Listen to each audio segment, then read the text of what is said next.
In 2010, Peter Turchin predicted in an article published in Nature that the coming decade would be one of increasing political instability in the United States and Western Europe.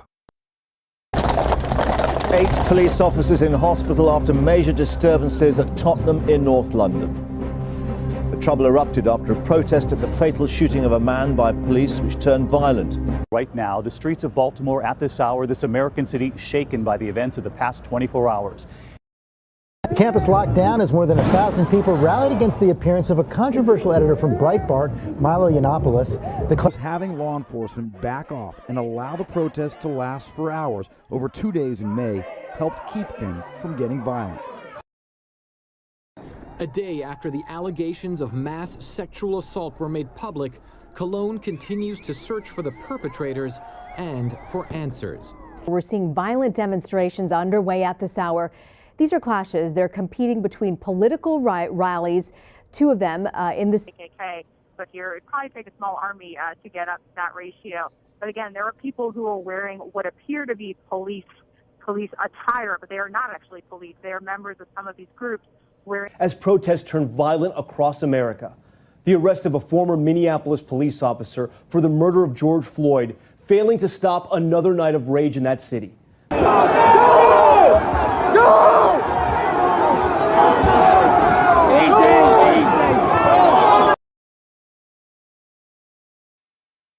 In this video, we will examine the ideas in Turchin's Ages of Discord that enabled him to make such an accurate prediction. Examining pre-industrial agrarian societies through the paradigm of structural demographic theory, Turchin postulates a general pattern these societies will go through before they either collapse or succumb to revolution or civil war. According to this theory, population growth in excess of the productivity gains of the land has several effects on social institutions. First, it leads to persistent price inflation, falling real wages, rural misery, urban migration, and increased frequency of food riots and wage protests.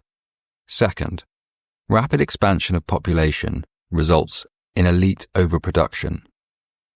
An increased number of aspirants for the limited supply of elite positions.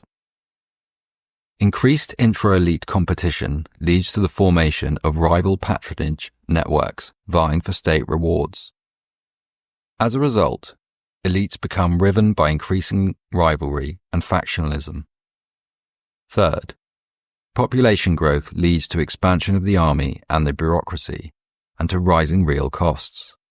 States have no choice but to seek to expand taxation, despite resistance from the elites and the general populace. Yet attempts to increase revenues cannot offset the spiraling state expenses. Thus, even if a state succeeds in raising taxes, it is still headed for a fiscal crisis. As all these trends intensify, the end result is state bankruptcy and consequent loss of military control. Elite movements of regional and national rebellion, and a combination of elite mobilized and popular uprisings that expose the breakdown of central authority.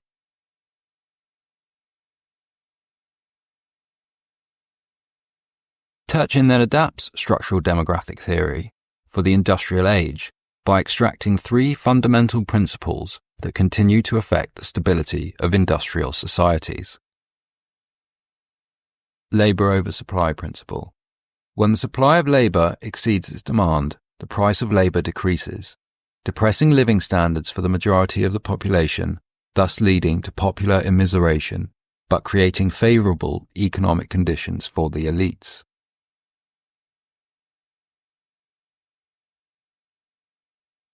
Then we have the elite overproduction principle. Favorable economic conjuncture for the elites results in increasing numbers of elites and elite aspirants, as well as runaway growth of elite consumption levels. Elite overproduction results when elite numbers and appetites exceed the ability of the society to sustain them, leading to spiraling intra-elite competition and conflict. And so combined, they are the instability principle which is that the chief causes of social political instability in order of importance are 1. Elite overproduction leading to intra-elite competition and conflict. 2. Popular immiseration resulting from falling living standards. And 3. Fiscal crisis of the state. Structural demographic theory involves 3 entities, the state, the population, and the elites, interacting with one another via the dynamic of the instability principle to create the political stress index. There is a load of maths behind this that I'm not going to go into, but this is a simplified version of the political stress index formula. So the PSI at its most basic is where mass mobilization potential times by elite mobilization potential times by state fiscal distress gives you the final number, where mass mobilization potential is made up of relative wages, the urbanization rate and age structure. The elite mobilization potential is made up of the average elite income scaled by GDP per capita, plus the number of elites per government positions, with demand for government positions is proportional to the numbers of elites, and supply of the positions relative to the general population, but there is dynamics that can change that. And then the state fiscal distress, which is national debt times by added by GDP divided by tax revenue, plus a degree of a measure of legitimacy or public trust. But yeah, if you want to get into that, then probably best to buy the book.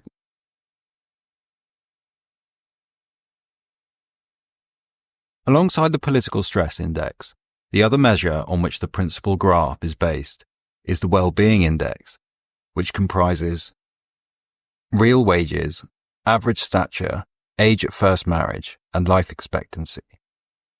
Now, one aspect of Turchin's work I found interesting is that he clearly has a Marxist influence on his work, but he's also unequivocal about immigration depressing wages, which may have contributed to his lack of mainstream cheerleaders, either from the left or the right.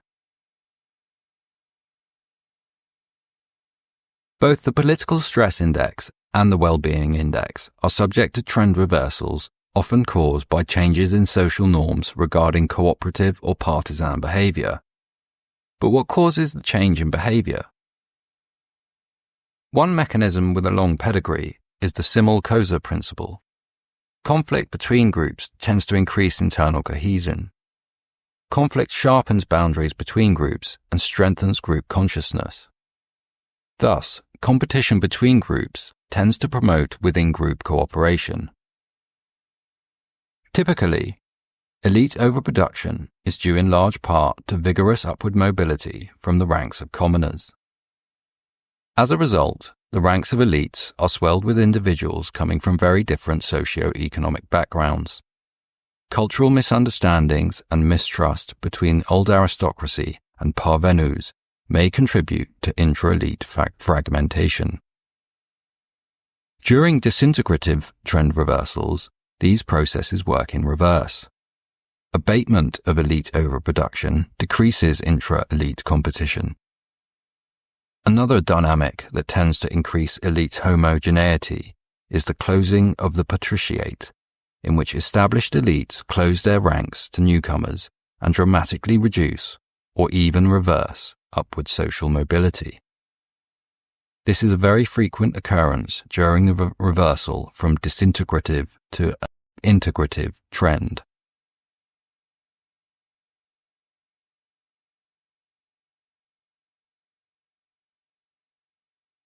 There are 3 kinds of individuals in Turchin's radical overproduction model.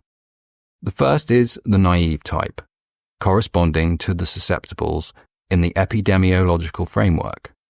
This is the class into which individuals are put when they become adults.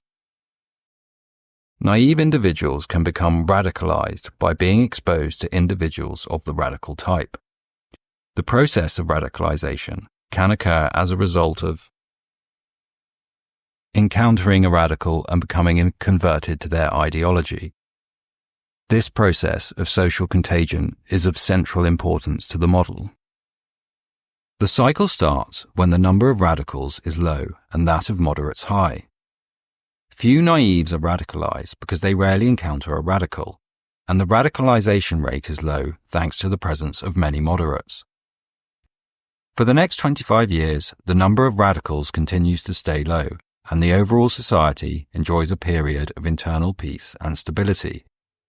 However, and more ominously, during this period, the number of moderates declines as moderates retire from active political life.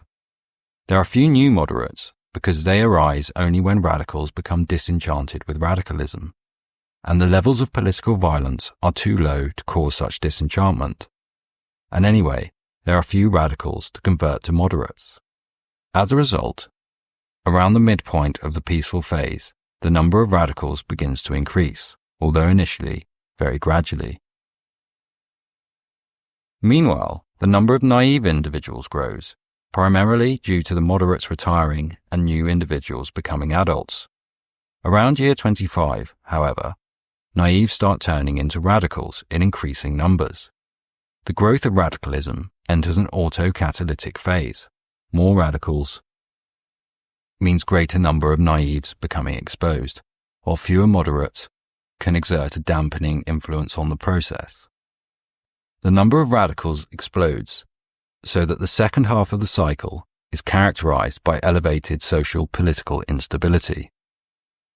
Social political instability reaches a peak around year 40, and then starts to decline. This decline is because the increasing numbers of radicals become disenchanted as a result of high levels of political violence, leading to the rise of moderates. By the end of the cycle, in year 50, the moderates reach their peak. Their collective influence results in the suppression of radicals, radicalism, and instability, signaling the start of a new peaceful phase, and the beginning of the next cycle.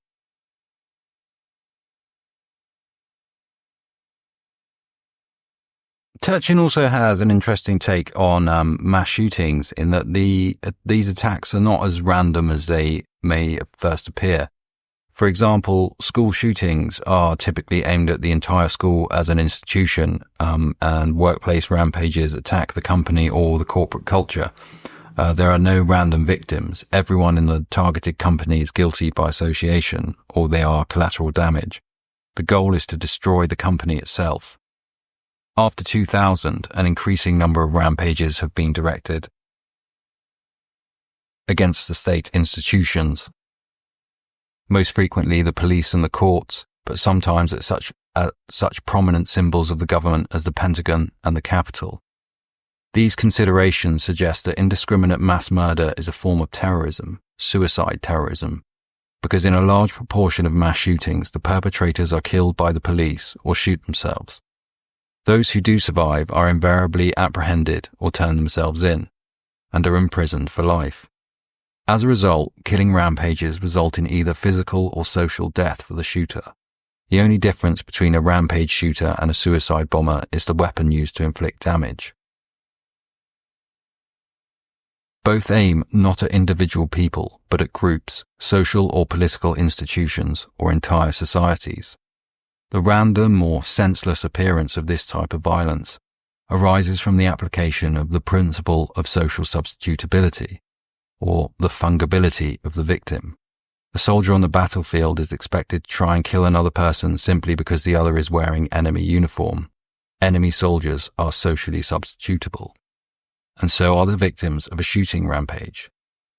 In other words, the principle of social substitutability helps us to distinguish between individual-on-individual crime and collective violence. According to this criterion, indiscriminate mass murder is a form of political violence.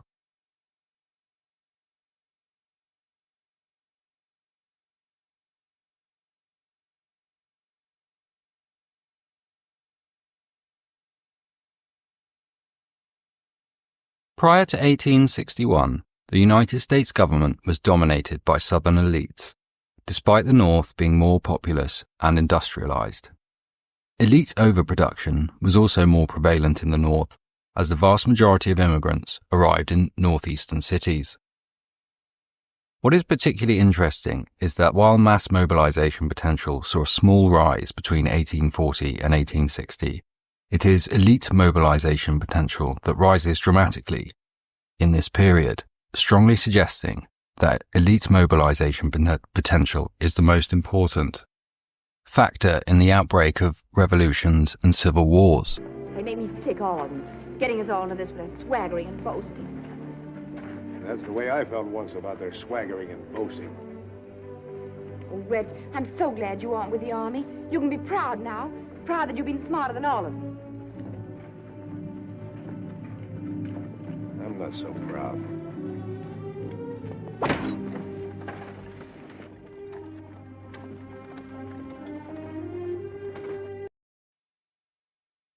Even after the Civil War, the United States experienced a growing rate of labor-related political violence that did not subside until the 1920s. However, this was also a period of consolidation for the American upper class, with the establishing of the Social Register and many think tanks that still hold widespread influence today, including the Brookings Institute, the Carnegie Corporation, and the Rockefeller Foundation. As indicated in the principal graph, Turchin argues that the Great Depression of the 1930s had less impact on general well-being as might generally be expected. While there were hardships for sure, it had little impact on life expectancy compared to an event like the 1918 flu epidemic. The Great Depression was devastating for the financial sector, with the number of the largest banks reduced from 8,707 in 1929 to 5,606 in 1933. Smaller banks were reduced from 16,263 to 8,601 during the same period.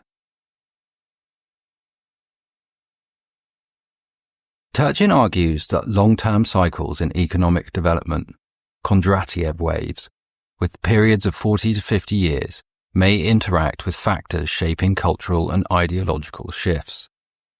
Thus, the Great Depression was followed by the stagflation and the bear market of the 1970s, and we may be living through yet another Kondratiev downturn following the Great Recession of 2009.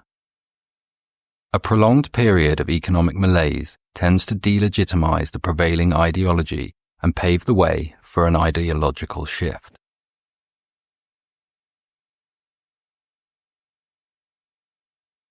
The 2 decades following World War II were a remarkable period in American history. All measures of popular well-being grew vigorously, while all variables associated with negative aspects of secular cycles, inequity, political fragmentation, lack of cooperation, and social distrust, all bottomed out. Things began to change after the 70s, when the US went from net exporter to importer, reducing the demand for labor and depressing real wages.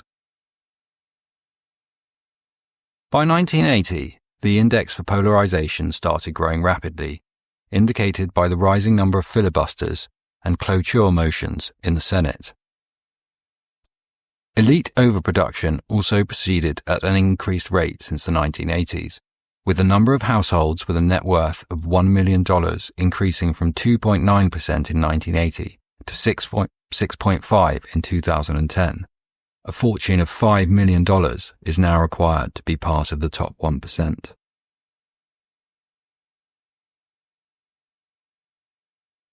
The Political Stress Index was developed by Jack Goldston, who used it to identify structural demographic pressures that led to the outbreak of the English Civil War and also the French Revolution, in his book, Revolution and Rebellion in the Early Modern World. The PSI score has risen from under 10 points in 2000 to over 35 by 2010. To summarize Turchin's work, there were 2 periods in American history that were remarkably free of political violence: the era of good feelings, which was the 1820s, and the post-war prosperity of the 1950s. Between these 2 dates, the United States experienced a massive wave of socio-political instability, After the quiet 1950s, incidents of political violence again became more frequent, and now we may be in the middle of another wave of socio-political instability. Turchin certainly provides a treasure trove of empirical evidence that labour oversupply and the instability principle, which is the combination of elite overproduction, popular immiseration, and fiscal crisis of the state, are major factors in the outbreaks of revolutions and civil wars, and certainly suggests